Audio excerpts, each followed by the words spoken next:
Quarter ফাইনালে সুইজারল্যান্ডকে হারিয়ে বিশ্বকাপের শেষ চারে জায়গা করে নিয়েছে আর্জেন্টিনা। আগামী বুধবার আটলান্টায় সেমিফাইনালে তাদের প্রতিপক্ষ চিরপ্রতিদ্বন্দ্বী ইংল্যান্ড। মাঠের লড়াই শুরুর আগেই এই হাই ভোল্টেজ ম্যাচকে কেন্দ্র করে তৈরি হয়েছে নতুন উন্মাদনা। ঐতিহাসিক এই দ্বৈরথের আগে বিশ্ব ফুটবলের সর্বোচ্চ নিয়ন্ত্রক সংস্থা ফিফার কাছে একটি বিশেষ অনুরোধ জানিয়েছে আর্জেন্টিনা ফুটবল অ্যাসোসিয়েশন।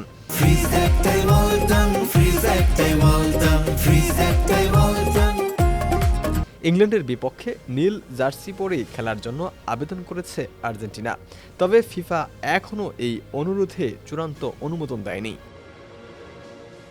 এই অনুরোধের পেছনেও রয়েছে ইতিহাস। বিশ্বকাপে ইংল্যান্ডের বিপক্ষে আর্জেন্টিনার দুটি স্মরণীয় জয়ই এসেছে নীল জার্সিতে। ১৯৮৬ সালের কোয়ার্টার ফাইনালে দিয়াগো ম্যারাডোনার হ্যান্ড অফ গড ও গোল অব দ্য সেঞ্চুরির ম্যাচে আর্জেন্টিনার গায়ে ছিল নীল জার্সি। আবার ১৯৯৮ সালে ট্রাইবেকারে ইংল্যান্ডকে বিদায় দেওয়ার ম্যাচেও তারা খেলেছিল একই রঙের জার্সি পরে। বিপরীতে ১৯৬২ ও ১৯৬৬ সালের বিশ্বকাপে আকাশি সাদা জার্সি পরে ইংল্যান্ডের কাছে হেরেছিল আর্জেন্টিনা। স্বাভাবিকভাবেই ইংল্যান্ডকে বধ করার সেই টোটকা এবারও ফিরিয়ে আনতে চাইছে আর্জেন্টিনা শিবির।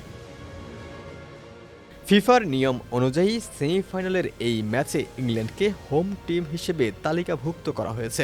সেই হিসেবে ইংল্যান্ড তাদের ঐতিহ্যবাহী সাদা জার্সি পরে মাঠে নামবে, আর তাই প্রতিপক্ষ দল হিসেবে আর্জেন্টিনার জন্য প্রথাগতভাবেই অ্যাওয়ে জার্সি কিট পরে মাঠে নামাটাই যুক্তিযুক্ত। সবকিছু ঠিক থাকলে আগামী বুধবার আটলান্টায় সেমিফাইনালে নীল জার্সিতে ইংল্যান্ডের বিপক্ষে মাঠে নামতে দেখা যেতে পারে লিওনেল মেসিদের। টেক্সট রিপোর্ট, সমকাল।